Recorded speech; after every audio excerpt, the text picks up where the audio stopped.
L'épave se trouve précisément ici. Nous avons 45 minutes avant que la marée ne change et le point de décompression secondaire. Confirmé. Équipons-nous. Y a-t-il un problème? Avez-vous bien réfléchi? Nous devons y aller. Si ce n'est pas maintenant, ce ne sera jamais. C'était un plan extrêmement dangereux, et il y avait quelques dissensions. Mais après mûre réflexion, discussion et planification, nous avons décidé de descendre dans la mer parce que nous étions courageux, excités par les profondeurs marines et curieux de découvrir le trésor d'or. Équipe 1, c'est parti. Équipe 2, c'est parti. Bonjour à tous, bienvenue à nouveau. Aujourd'hui, nous allons dans les profondeurs, bien en dessous de la surface où la lumière du soleil s'estompe et où l'océan garde ses secrets. Là-bas, caché sous des couches de sable et de silence, se trouve un trésor oublié. Des objets enfouis depuis des siècles, intacts, invisibles et presque irréels.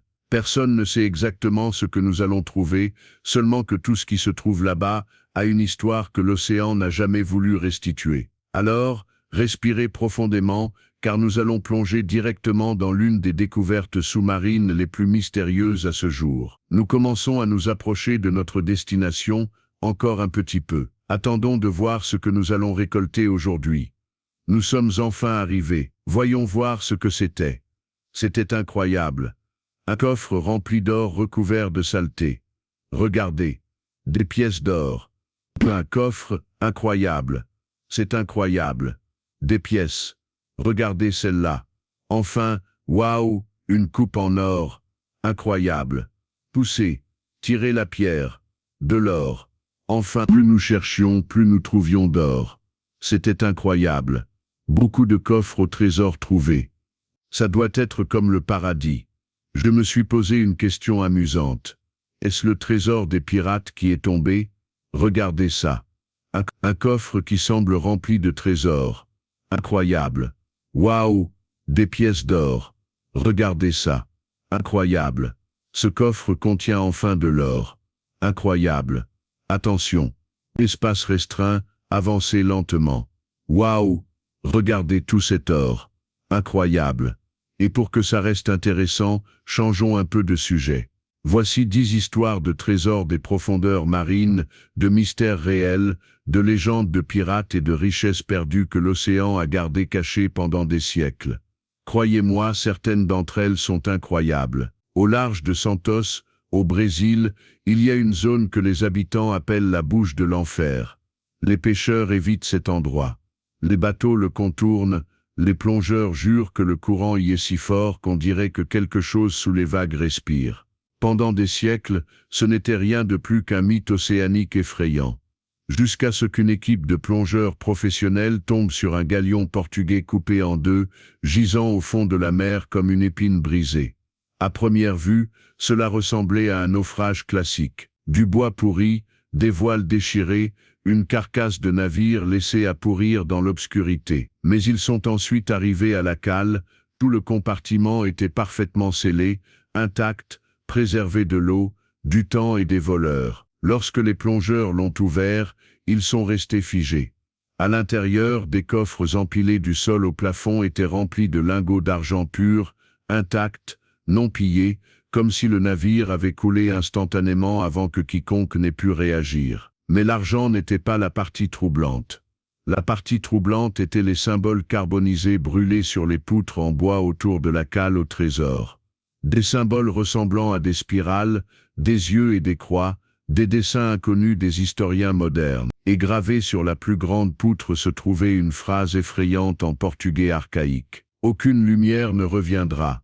À mesure que les plongeurs s'enfonçaient dans la cave, ils ont rapporté des sensations étranges, comme si quelque chose les observait dans l'obscurité. Des bruits de grattements légers, de courtes rafales de parasites dans leurs écouteurs. Lorsque l'équipe a ramené un lingot d'argent à la surface pour le tester, deux choses se sont produites. Peu après, les autorités brésiliennes ont fermé le site, invoquant des raisons de sécurité. Mais les archéologues n'acceptent pas cette explication, car dans un registre naval portugais de 1698, une seule ligne cryptique apparaît. Un navire d'argent portant une grande malédiction a été perdu dans la Boca do Inferno. Plus étrange encore, Les symboles trouvés dans l'épave correspondent à des marques liées à des rituels sud-américains de scellement, d'anciennes mises en garde destinées à enfermer des esprits ou des objets dangereux. Ce qui soulève la question suivante: le galion transportait-il un trésor ou contenait-il quelque chose que le Portugal n'a jamais voulu voir divulgué? À ce jour, la Boca do Inferno reste interdite d'accès, et les lingots d'argent sont toujours là où ils ont été trouvés, silencieux, froids, et toujours enveloppés dans l'ombre de ce qui a coulé avec ce navire maudit. Au large de Santorin, il existe une zone stérile du fond marin où rien ne devrait exister. Pas de récifs, pas de ruines, pas d'épave. Pendant des décennies, les balayages sonars n'ont montré qu'un désert de sable plat.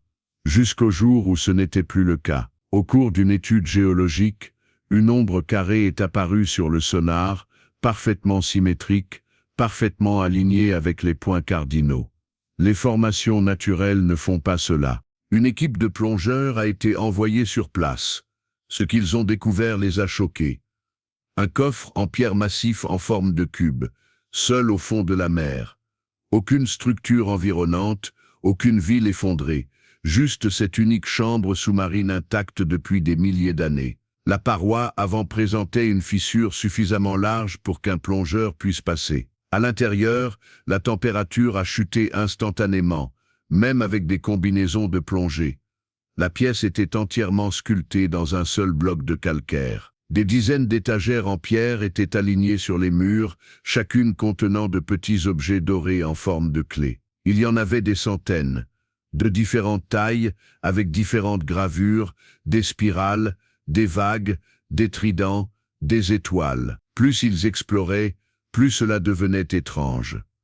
Lorsqu'un plongeur a touché une clé, il a senti une légère vibration dans la pierre, comme si l'objet résonnait. Son moniteur cardiaque s'est emballé pendant plusieurs secondes. D'autres ont ressenti une pression dans leurs oreilles, comme si la salle était vivante.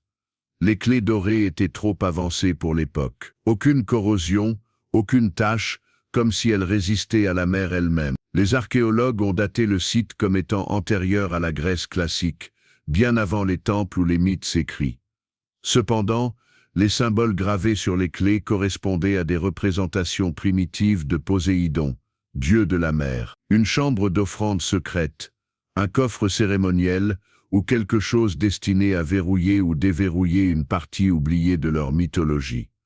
Le plus effrayant est venu du dernier plongeur à l'intérieur. Alors qu'il filmait les étagères, il a capturé un léger bourdonnement dans l'audio, une vibration rythmique continue. Lorsque la vidéo a été visionnée sur le navire de recherche, le son était plus fort autour des clés et plus faible partout ailleurs, presque comme si le coffre-fort ne devait pas être dérangé. À ce jour, le gouvernement grec restreint l'accès au site. Les clés restent intactes, leur fonction inconnue. Mais les plongeurs continuent d'en murmurer. Une salle placée sous l'eau à dessein. Des clés en or qui chantent. Et un coffre qui aurait pu appartenir à une civilisation disparue depuis longtemps. Une civilisation qui vénérait la mer et ses secrets que nous ne devrions jamais découvrir. À la fin des années 1600, les marins qui traversaient l'océan Indien murmuraient à propos d'une flotte connue uniquement sous le nom d'Armada Noire. Un groupe de navires de guerre pirates redoutés non pas pour leur violence, mais pour leur silence. Ils attaquaient la nuit, ne tiraient jamais au canon et ne laissaient aucun survivant pour raconter l'histoire. Puis, un jour, toute la flotte a disparu. Certains ont dit qu'une tempête les avait engloutis. D'autres ont prétendu que la marine les avait pris en embuscade. Certains pensaient que les pirates s'étaient retournés les uns contre les autres. Pendant des siècles, rien n'a été trouvé, jusqu'à ce qu'un cyclone déplace le fond marin près de la fosse de Java, exposant quelque chose d'énorme sous le sable. Une équipe de plongeurs a descendu. Ce qu'ils ont trouvé les a glacés. Un navire de guerre pirate colossal, presque parfaitement préservé, reposant à un angle raide dans l'obscurité. Sa coque n'était pas recouverte d'éponges, mais de lances. Des dizaines d'entre elles étaient plantées dans le bois à l'extérieur, remplies de trésors. Incroyable. Comme si quelque chose avait attaqué le navire. Mais l'intérieur était encore plus étrange. Dans les quartiers du capitaine, un squelette était assis droit sur une chaise. Un sabre rouillé, toujours serré dans sa main osseuse, pointé vers la porte comme s'il défendait quelque chose. 3 mots étaient gravés sur la table devant lui. Ils nous ont trouvés, les ponts inférieurs étaient inondés de sable et de vases. Lorsque les plongeurs les ont nettoyés, ils ont découvert des caisses remplies de balles estampillées d'or, de pièces d'argent et d'armes enveloppées dans du tissu huilé.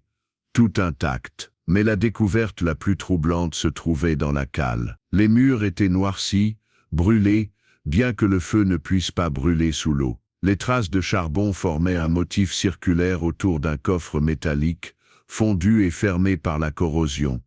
Lorsqu'ils ont essayé de le découper à la surface, les outils ont échoué. Les capteurs de température se sont déclenchés.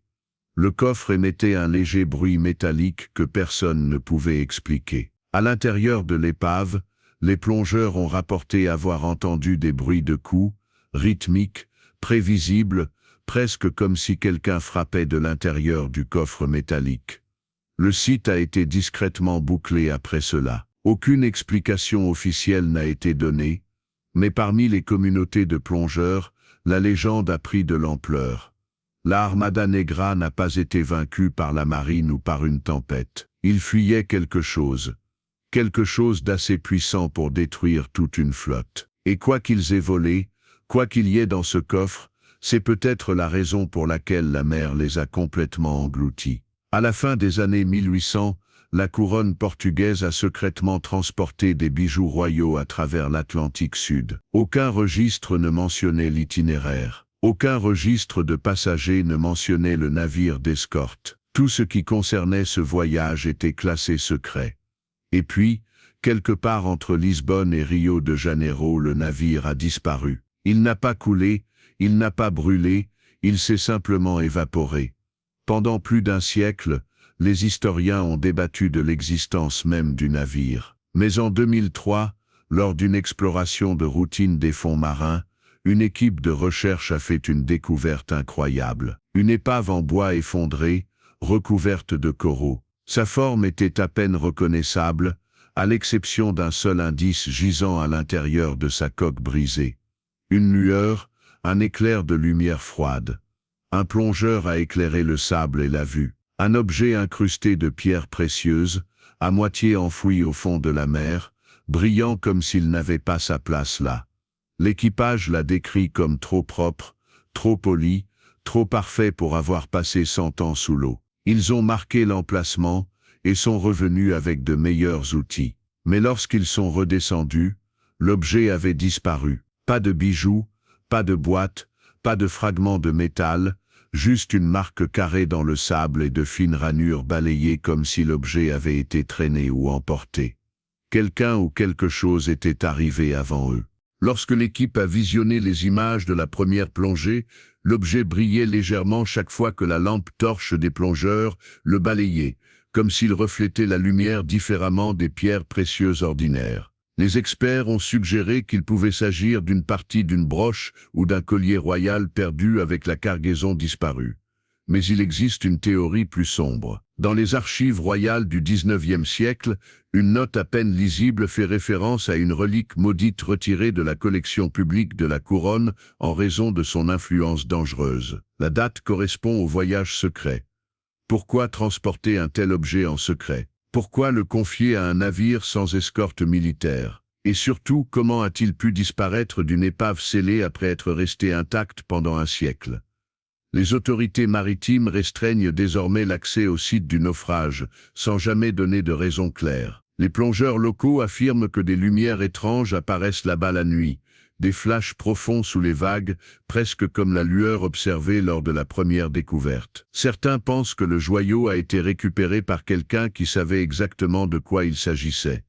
D'autres craignent qu'il n'aurait jamais dû être ramené à la surface et que l'océan ne faisait peut-être que rendre ce qui lui appartenait. Dans les eaux profondes de la mer de Chine méridionale, les pêcheurs racontent depuis longtemps des histoires de filets remontant des profondeurs remplis non pas de poissons, mais de pièces de monnaie que personne ne pouvait identifier. Des pièces frappées d'un dragon à 2 queues. Aucune dynastie n'a jamais utilisé un tel symbole.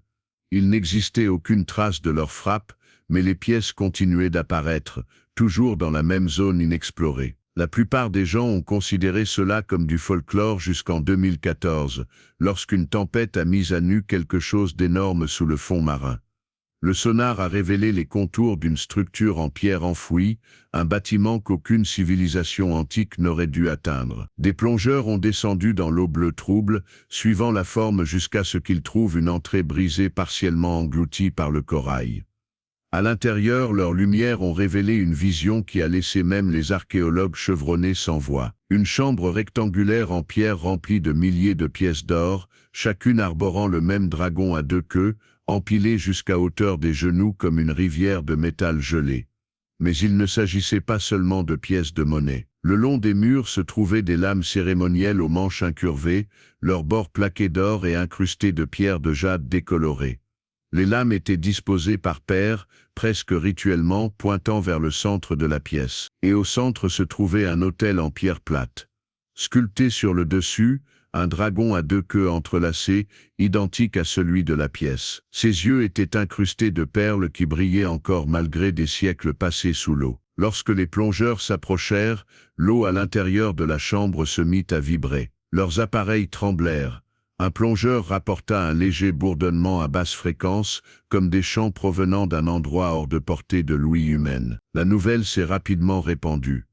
Les historiens ont tenté de localiser le symbole du dragon, mais n'ont rien trouvé dans les dynasties chinoises, vietnamiennes ou sud-asiatiques connues.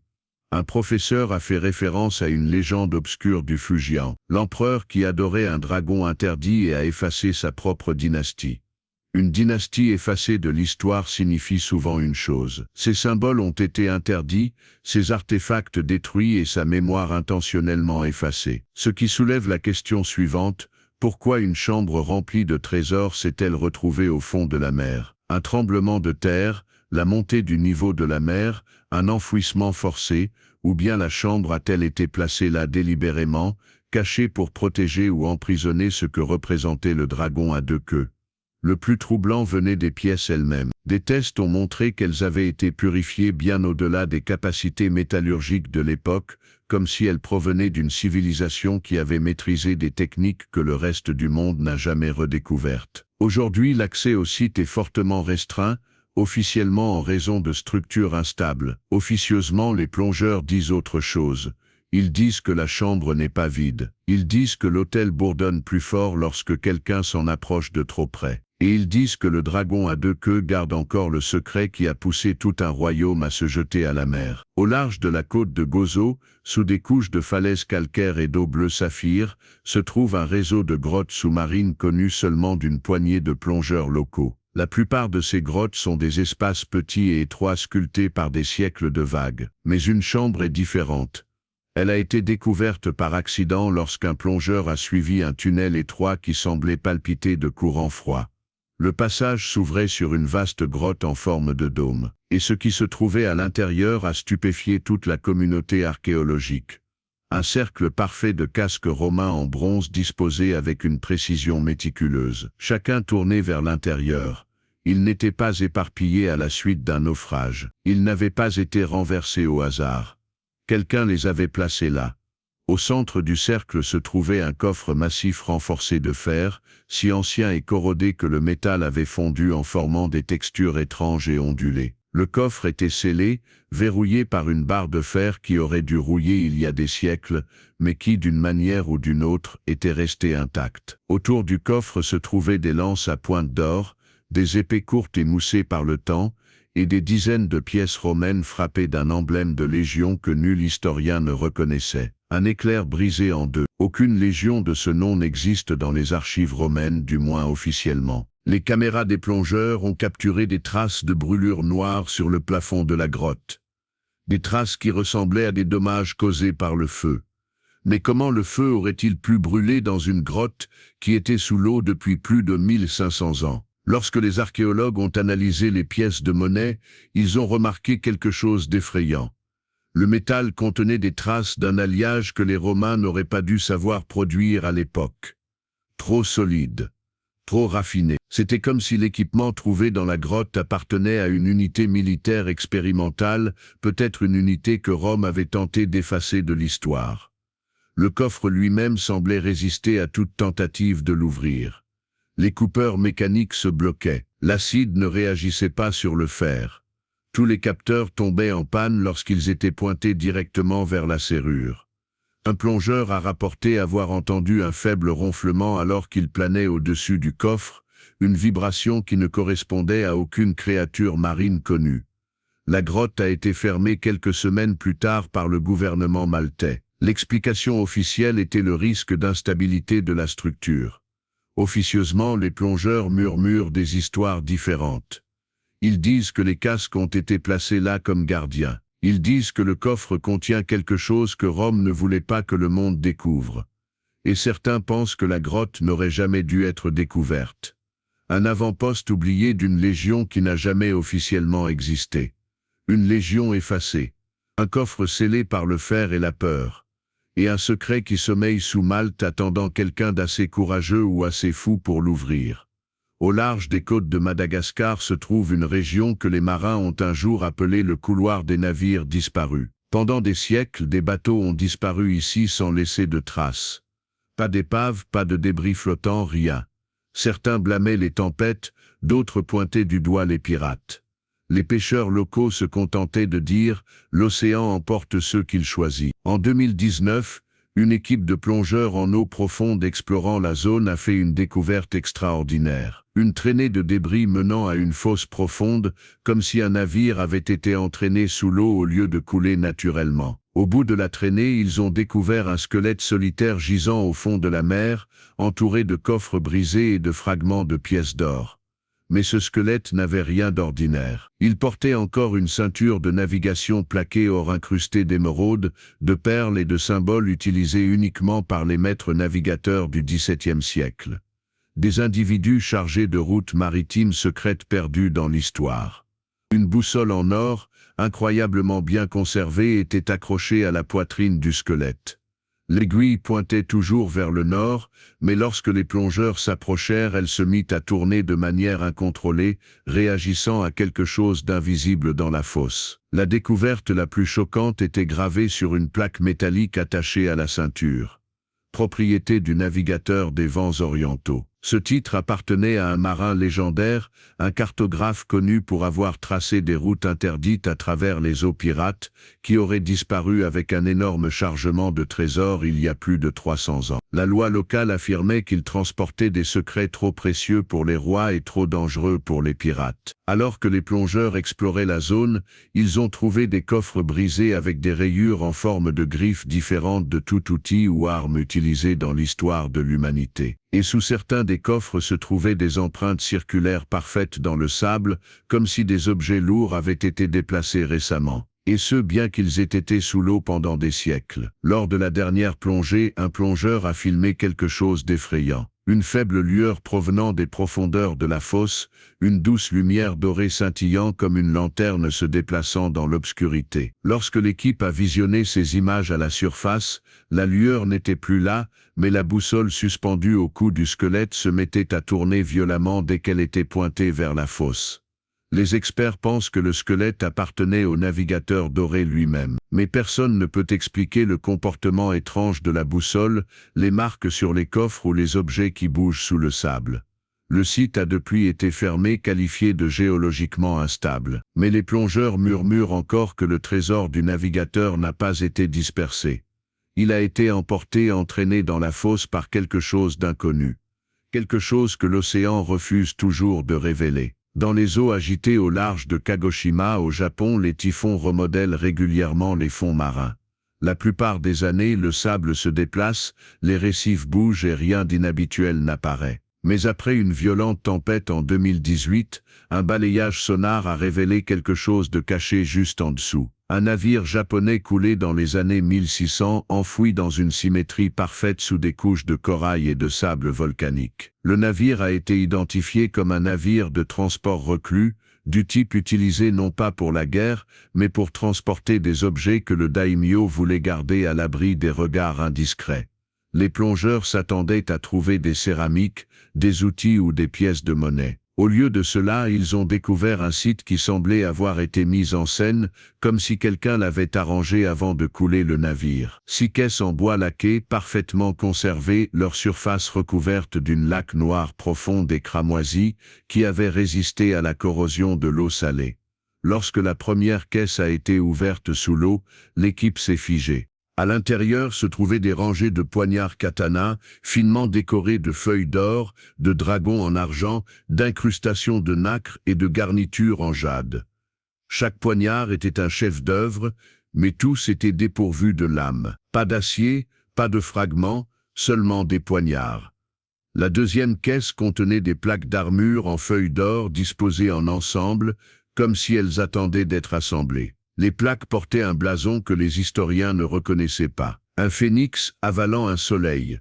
Le blason n'appartenait à aucun clan de samouraïs répertoriés. Les découvertes se sont poursuivies à mesure que notre équipe retournait sur le site jour après jour. Chaque plongée révélait de nouveaux secrets, de nouvelles questions et de nouveaux mystères qui remettaient en question tout ce que nous pensions savoir sur l'histoire et la civilisation humaine. Au cours de la 3e semaine d'exploration, l'un des plongeurs les plus expérimentés, un homme qui avait passé des décennies à explorer des épaves dans tous les océans du monde, fit une découverte qui allait complètement changer l'orientation de notre enquête. Il s'était éloigné du groupe principal, suivant ce qui semblait être une traînée de débris s'étendant au-delà du périmètre que nous avions établi comme zone de travail. La traînée l'a conduit à une formation rocheuse qui, à première vue, semblait naturelle. Mais à mesure qu'il s'approchait, sa lampe torche a révélé quelque chose qui lui a coupé le souffle. Des symboles étaient gravés dans la roche, pas les symboles usés par le temps que nous avions vus sur les artefacts de l'épave, mais des symboles frais, clairement définis, comme s'ils avaient été sculptés beaucoup plus récemment. Et plus troublant encore, les symboles correspondaient exactement à ceux que nous avions documentés sur les pièces de monnaie du dragon à 2 queues trouvées en mer de Chine méridionale. Comment était-ce possible ? Nous étions à des milliers de kilomètres de cet endroit, dans un océan complètement différent. Et pourtant, nous avions ici les mêmes symboles, le même langage visuel, la même signature d'une civilisation qui était censée avoir été effacée de l'histoire depuis des millénaires. Le plongeur a fait signe à l'équipe et a documenté tout ce qu'il pouvait avant que son air ne s'épuise. De retour à la surface, nous avons passé des heures à discuter de ce qu'il avait trouvé et de ce que cela pouvait signifier.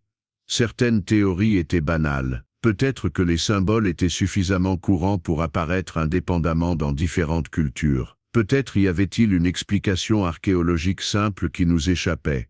Mais d'autres théories étaient beaucoup plus troublantes. Peut-être que la civilisation du dragon à 2 queues ne s'était pas limitée à une seule région. Peut-être que son influence s'était étendue à travers des océans supposés infranchissables pour les cultures anciennes. Peut-être que tout ce que nous pensions savoir sur les capacités de navigation des peuples préhistoriques était fondamentalement faux. Et il y avait une théorie encore plus inquiétante que personne ne voulait formuler à haute voix, mais qui planait sur nos discussions comme une ombre. Peut-être que les symboles n'étaient pas anciens du tout. Peut-être que quelqu'un les avait placés là récemment. Quelqu'un qui connaissait les secrets que nous étions en train de découvrir. Quelqu'un qui nous observait. La décision d'étendre notre zone d'exploration a été prise ce soir-là. Nous ne pouvions plus ignorer ce que nous avions trouvé. Les liens étaient trop évidents, les schémas trop clairs.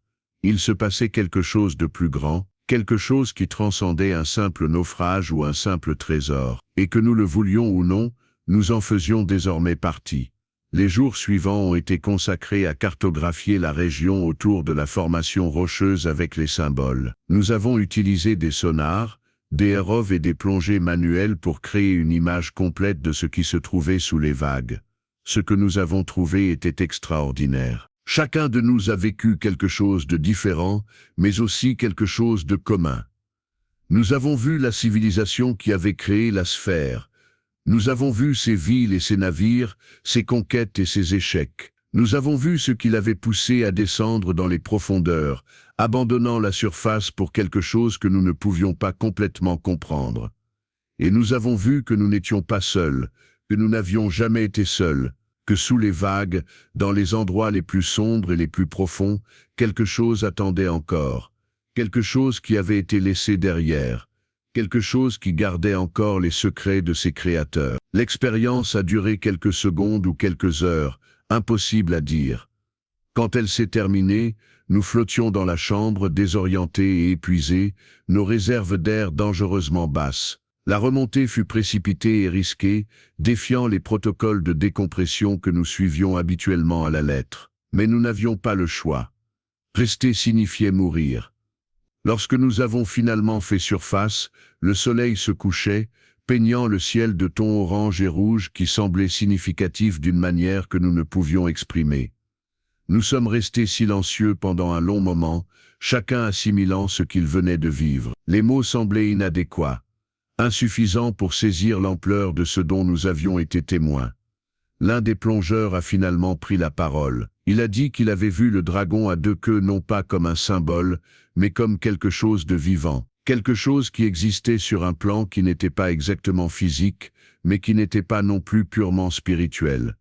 Un autre a dit qu'il avait compris pourquoi la civilisation était descendue dans les profondeurs. Non pas pour échapper à une catastrophe, mais pour se rapprocher de quelque chose, pour fusionner avec quelque chose, pour devenir autre chose que ce qu'elle avait été.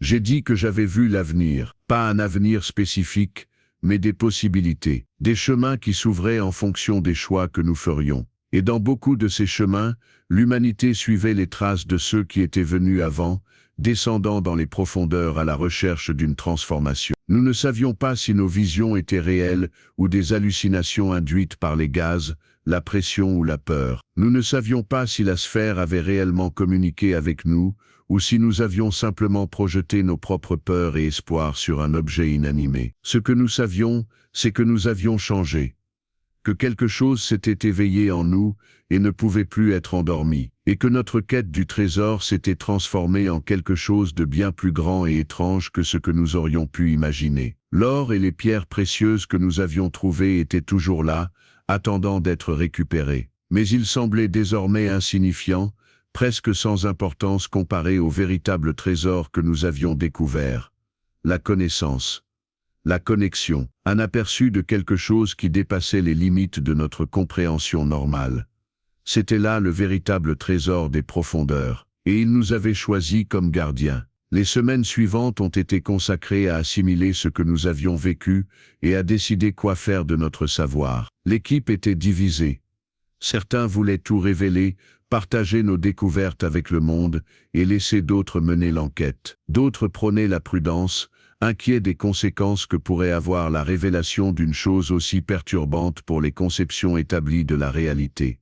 Finalement, nous avons choisi une voie intermédiaire. Nous avons publié des rapports sélectifs sur nos découvertes, en nous concentrant sur les aspects archéologiques et historiques, tout en gardant secrets les éléments les plus étranges. Le trésor physique a été récupéré et catalogué, destiné à des musées et des collections où il pourrait être étudié et apprécié. Mais la sphère est restée où elle était, pulsant dans les profondeurs, gardant ses secrets pour ceux qui trouveraient un jour le courage de les chercher.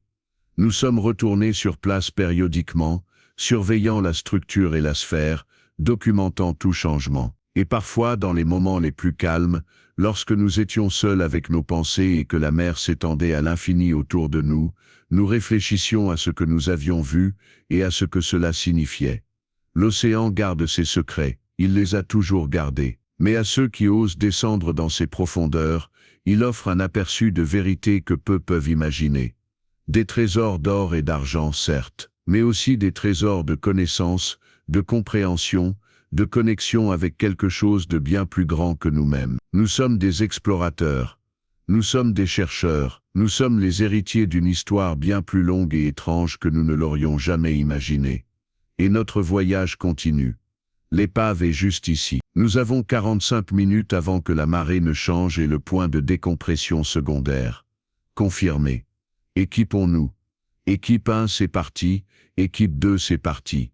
Car l'océan a encore des secrets à révéler, et nous sommes prêts à les découvrir. La formation rocheuse n'était pas naturelle, c'était la pointe d'une structure beaucoup plus grande, partiellement enfouie sous des siècles de sédiments et de croissance marine. Au fur et à mesure que nous retirions les couches de vase et de corail, les contours de quelque chose construit par des mains intelligentes ont commencé à apparaître. C'était une sorte de tour ou d'obélisque, s'élevant du fond de la mer vers la surface. Il était impossible de déterminer sa hauteur totale, car la base disparaissait dans une fissure que nos instruments ne pouvaient pas pénétrer. La surface de la structure était couverte de gravures, non seulement les symboles que nous avions vus auparavant, mais aussi des scènes entières. Des figures humanoïdes dans des poses qui pouvaient être rituelles ou instructives. Des créatures qui ne correspondaient à aucun animal connu. Des motifs géométriques qui se répétaient avec des variations mathématiques précises. Et au centre de tout cela, répété des dizaines de fois dans différentes tailles et différents contextes, se trouvait le dragon à 2 queues. Il nous regardait à travers les millénaires, gardant des secrets que ses créateurs avaient jugés suffisamment importants pour les préserver dans la pierre. L'un des archéologues de l'équipe a passé une semaine entière à documenter et à analyser les gravures. Ses conclusions étaient préliminaires mais provocantes. Il pensait que les scènes représentaient une sorte de récit, une histoire ou un mythe qui avait été au cœur de la culture qui avait créé la structure. Il y avait ce qui semblait être une création ou une origine, suivie d'une ère de prospérité, puis d'un conflit ou d'une catastrophe, et enfin de ce qui pourrait être un exode ou une transformation. La dernière partie du récit était la plus intrigante. Elle montrait des personnages entrant dans ce qui semblait être de l'eau, ou peut-être quelque chose de plus abstrait, une transition d'un état à un autre. Et en dessous d'eux, attendant, se trouvait le dragon à 2 queues. Qu'est-ce que cela signifiait? Les créateurs de la structure étaient-ils littéralement entrés dans la mer, coulant avec leurs villes et leurs trésors, ou l'image était-elle métaphorique, représentant une sorte de transcendance ou de transformation spirituelle? Nous n'avions pas de réponse, seulement plus de questions et une certitude grandissante que nous avions affaire à quelque chose de bien plus profond qu'un simple naufrage chargé d'or.